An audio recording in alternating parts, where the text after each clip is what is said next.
Hello and welcome here to TalkFCB, and welcome back here to the channel, guys, and welcome back to another daily news roundup video. We're going to be going over all the news relating to FC Barcelona and discussing some of the big topics from the coming days, and looking ahead, of course, to that weekend's game against Malaga. The preview of that game is going to be coming up later on today, but in this video we are going to be discussing some big topics, starting with Denis Suarez. Then we're going to move on to Neymar, a very interesting story coming out of the Spanish media today regarding Neymar and Barcelona. Then we're going to move on to Ousmane Dembele, once again discussing some reports coming out in the media about him, and we are going to finish with some big news relating to our potential signing of Arthur Melo. So let's crack straight on with Denis Suarez. This is something that I've been asked about quite a lot in the recent days, and that's basically relating to this clause apparently that's in his contract that basically requires us to pay Manchester City €800,000 for every 10 matches that Denis Suarez plays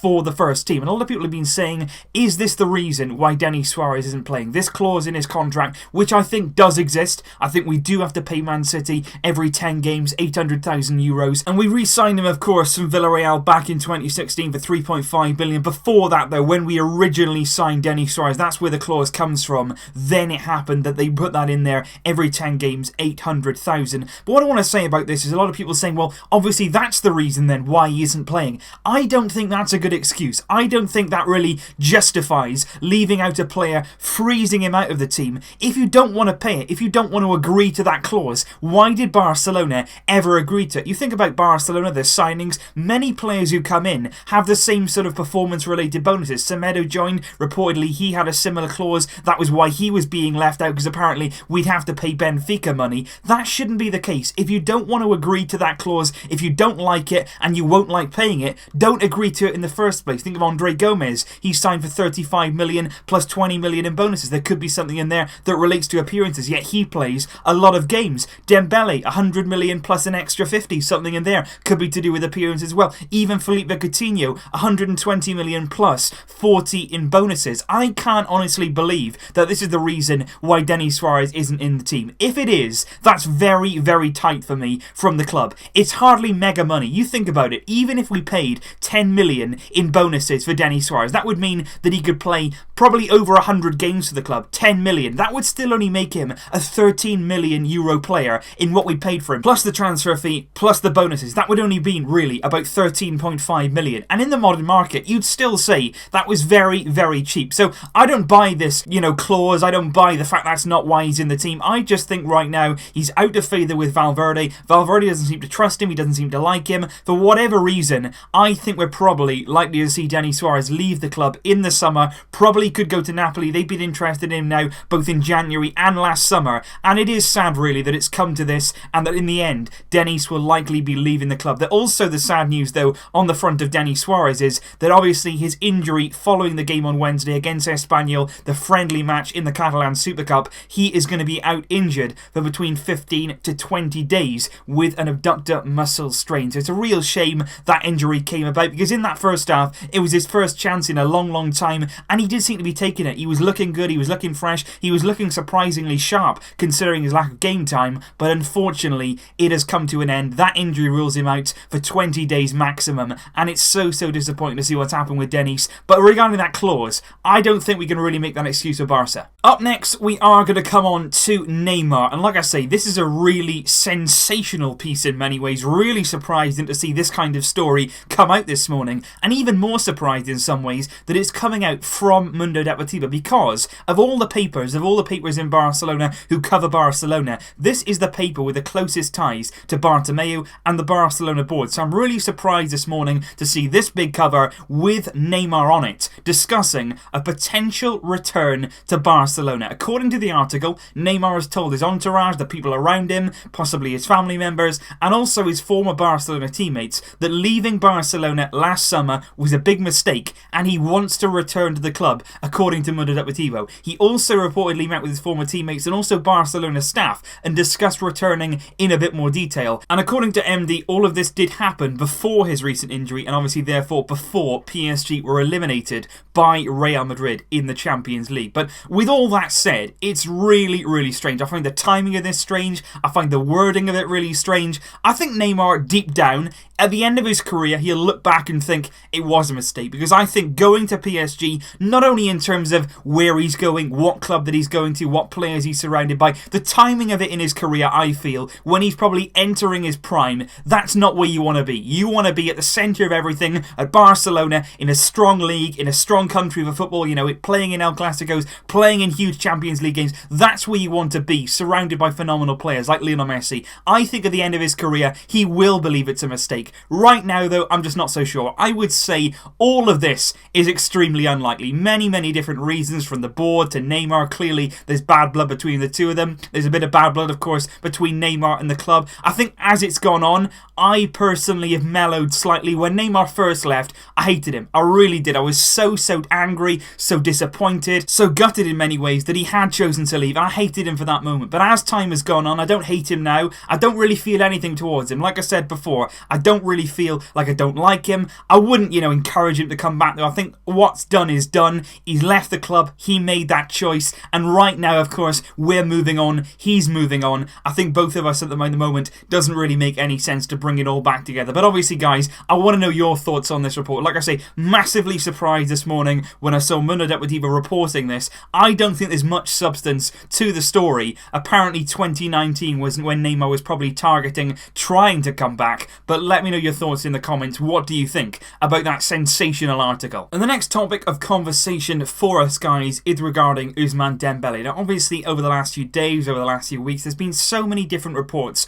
on Ousmane Dembele, and a lot of papers in Barcelona and Spain in general. Now he's down, now he's not really playing, he's obviously recovering from his injuries, had some really bad luck since he joined Barcelona. A lot of them seem very, very eager to stick the knife in, to write articles which undermine him, which question him, which really do. You know what the Spanish media are like? When somebody comes in and they struggle, they really do kick him when they're down. You remember, of course, with Luka Modric, when he joined Real Madrid, the Real Madrid paper Marca, in his first season, they actually labelled him the worst signing of that season, and they actually put Alex Song in their top signing. So clearly, when players come into Spain, when they don't automatically succeed straight away, there's always a tendency to blame the player and to really go for them. And that's what I feel like is happening with Ousmane Dembele in the recent media. There's a lot of reports coming out in Catalan media, in particular Cat Radio, reported on Dembele's private life and his social life away from the pitch. And apparently the club are concerned in some areas of his game, on the pitch and also off the pitch. I'm just going to read you through some of those concerns, then I'm going to talk about whether we believe them or not, whether there's any substance to it, and what can be done really, if so, to sort these out. So first of all, Cat Radio seemed to imply basically that Dembele isn't really working hard enough. The club don't believe that he's really putting enough effort in to really earn himself a spot in that team. According to them, he's giving about 80% of his effort. They want him to give 150%, and they want him to really earn that place. And what I would say in response to that is, I think every player, of course, especially somebody who's new, especially somebody with a point to prove, Dembele should be doing everything in his power right now to get himself on that pitch and to prove himself as quickly as possible, and really working hard to do that. What I would also say about that, though, is everybody else earning their place? Is Paulinho earning his place? Is Andre Gomez earning their place? Is Alex Vidal earning their place in that starting 11? That's questionable. So what I would say with that is, obviously, Dembele has to work harder. He has to work at his maximum level. But you can't just question Dembele on that. You've got to question other players as well, and whether they should be playing. Cat Radio also say apparently that Valverde is disappointed with the way Dembele sets up defensively. And again, that is one that I would look at and I would say, is that really why we signed him? I understand that every player has to understand defensive responsibilities, whether you're attacking, whether you're defending. Doesn't matter what type of player you are, you need to understand your system. So I can understand that in some ways, but I also think that Dembele, when he was signed, he wasn't really intended on coming into a 4-4-2. He wasn't really intended on playing right wing and having to track back at every opportunity and understanding the defensive game. He was brought in as a forward defensive-minded player to play in a front three and have quite a bit of freedom. Not a huge amount, but I just don't think we should bog him down with a lot of defensive play, because like I've said before, that's not Barcelona. Cat Radio also mentioned the issue of communication. Obviously, that's known to us all right now that Dembele doesn't speak any Spanish right now. He's learning the language. He's trying to pick it up as quickly as possible. But right now, obviously, communication is a problem. What I would say, though, on the pitch, a lot of players can communicate without knowing the same language. You get to know the basics of pass, of shoot, of move, run. You get to know the football basics when you're on the pitch, when you've been out there training day in, day out. He will get to learn those basics very quickly. But obviously, off the pitch, in terms of bonding, in terms of understanding what Valverde wants from him, Spanish is really key. And I really do hope that he can learn Spanish as quickly as possible, because it'll help massively. One interesting thing that also Cat Radio mentioned was basically the personal problem that Dembele's been having off the pitch. His parents have actually gone through